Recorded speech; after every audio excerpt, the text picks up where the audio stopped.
Association जो कि चंबा की बहुत पुरानी एसोसिएशन है, उसकी आज मासिक बैठक में जिन मुद्दों पर चर्चा हुई उसका आपके सामने रखने से पहले मैं आप लोगों का, मीडिया पर्सन्स का,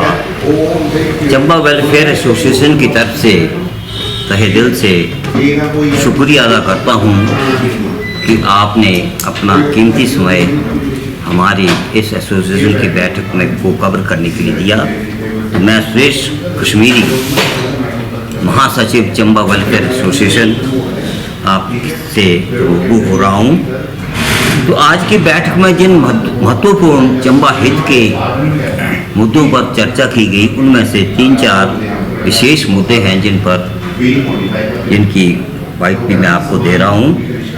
तो पहला इशू जो हमने डिस्कस किया, जिस पर विचार विमर्श हुआ, वो है कि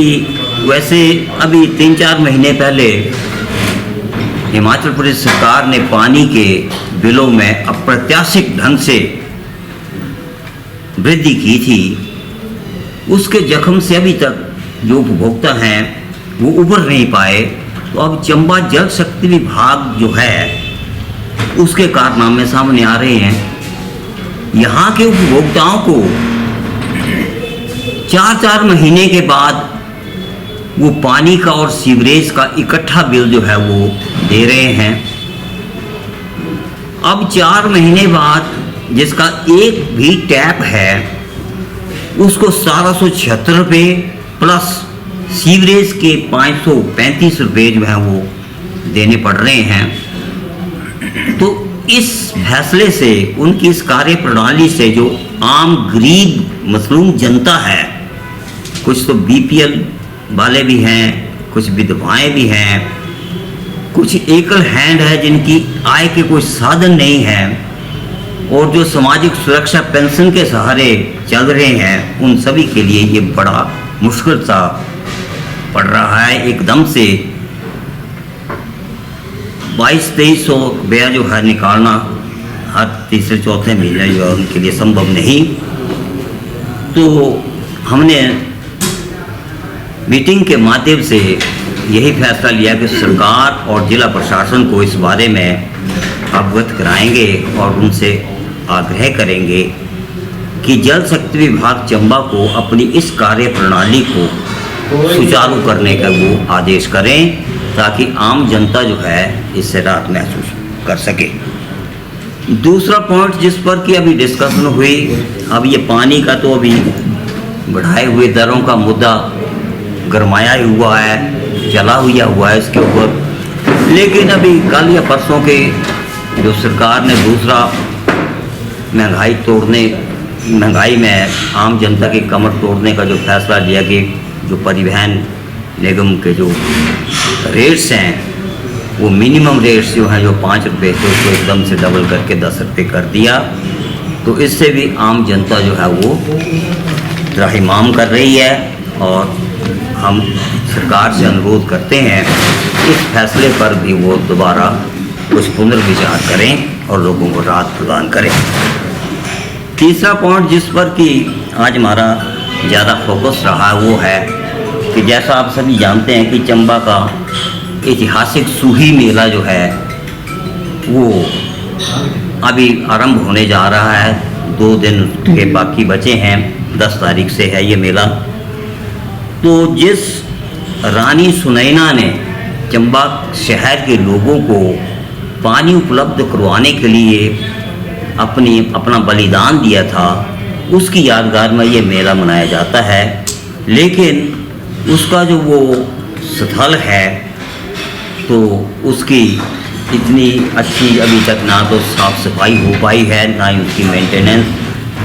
बस 1-2 दिन में वो फिर ऐसे ही करेंगे, पानी में वो रंग वगैरह घोल घाल करके थोड़ी सी वो लोगों को ताम झाम दिखा लेंगे, लेकिन वास्तव में कुछ भी वहाँ नज़र नहीं आएगा। तो हम चाहते हैं, वैसे तो हमने 2012-13 से ही हमारी एसोसिएशन लगातार सरकार से, वन विभाग से, इवन जब हमारे ब्रह्मौरी वन मंत्री थे उनसे भी आग्रह किया था कि सुई माता का जो हिलॉप है, सुई मंदिर के माता के पास की जो पहाड़ी है उसको बर्ड पार्क के रूप में विकसित करें, वहाँ पर फलदार पौधे लगाएं, कुछ फूल वगैरह का इंतजाम कर, ताकि जो पक्षी वगैरह है उसमें बैठ के अपनी अच्छा लगता है, एक पिकनिक स्पॉट सा बन जाता है और उसकी यादगार को हम जीवंत रख सकते हैं। इसी को प्रसंग को आगे ले जाने के प्रयास में हमने ये भी लिखा है कि सुई माता से रानी का जो बलिदान स्थल है मुलुना नामक स्थान में, वो वहाँ से ज़्यादा दूर नहीं है, मात्र 2-2.5 किलोमीटर होगा, लेकिन वो रास्ता इतना बिखरा और इतना पत्थरों कंकरों से भरा हुआ है, उसकी हर साल हम लिखते हैं लेकिन कोई सुध नहीं ले रही है, ना तो नगर परिषद और ना ही सरकार, विभाग, प्रशासन। तो हमने ये अनुरोध किया कि उस सड़क जो है उसको पक्का करना चाहिए, ताकि आने जाने में लोगों को, क्योंकि यहाँ से सुई माता के दूसरे दिन अर्थात 11 तारीख को यात्रा जाती है वहाँ तक, तो उसके लिए रास्ता जो ठीक होना चाहिए। हालांकि वहाँ के जो लोकल्स हैं मुलुना के, उन्होंने वहाँ बहुत अच्छा इंतजाम किया होता है, लेकिन यहाँ प्रशासन की तरफ से, हालांकि इसको अब डिस्ट्रिक्ट लेवल का भी पिछले साल से घोषित किया हुआ है, 50,000 रुपया सुनने में आया कि एक्स्ट्रा इसके लिए मिलता भी है सरकार को, लेकिन वो कहाँ पर खर्च होता है, कितना खर्च होता है, इस बारे में सरकार को ज़रा सोचना चाहिए। लास्ट में हमने फिर जो चंबा नगर परिषद है वो आजकल कुछ सुप्त अवस्था में चल रही है, काफ़ी दिनों से उनका शहर के प्रति कोई भी काम जो है वो आरंभ नहीं किया जा रहा है। खूबसूरत ऐतिहासिक शहर जो वो ऐसा लगता है कि इसको किसी की नज़र लग गई है, ग्रहण लग गया है। हालांकि अभी नगर परिषद के नए कार्यकारी अधिकारी ने ज्वाइन किया और उन्होंने प्रयास किया कि हर वार्ड वाइज जो है मीटिंगें रखेंगे, और रखी भी 3-4 वार्ड्स की उन्होंने मीटिंगें की वार्ड वासियों के साथ, और वार्ड वाइज के जो लोग हैं उन्होंने अपनी जो समस्याएं थी वार्ड में आ रही वो बताई उनको, लेकिन वही ढाक के 3 पात वो भी कुछ करने में अभी तक उनका नतीजा जो है वो खास सामने नहीं आया। शहर की सड़कों पर कई वर्षों से कोई तार नहीं बिछा है, 5-6 साल हो गए, तो सड़कों में गड्ढे पड़े हुए हैं, जगह जगह चलने में बड़ी कठिनाई हो रही है, पैदल वालों को भी और 2 पहिया वालों को भी। तो आने जाने में लोगों की जो है दिक्कतें हो रही है। जगह जगह नालियों के जाले भी टूटे हुए हैं, उनको रिप्लेस नहीं किया जा रहा है। अलावा इसके जो रावी व्यू कैफे रोड है उसके नीचे की जो ढलान है वो आजकल कूड़े के पहाड़ में परिवर्तित हो रही है। इसके बारे में हमने प्रशासन से 3-4-5 बार अनुरोध किया कि कम से कम उसको साफ किया जाए, ताकि वहाँ सैर सपाटा करने वाले लोगों को दुर्गंध का सामना ना करना पड़े, या फिर गर्मी के मौसम में उनको किसी भयानक बीमारी का सामना न करना पड़े। लेकिन अभी तक तो हमारी सुनवाई पर कोई कार्रवाई नहीं हुई। हमने एक बार फिर प्रशासन से ये अनुरोध करेंगे कि इसको जो है दुरुस्त किया जाए और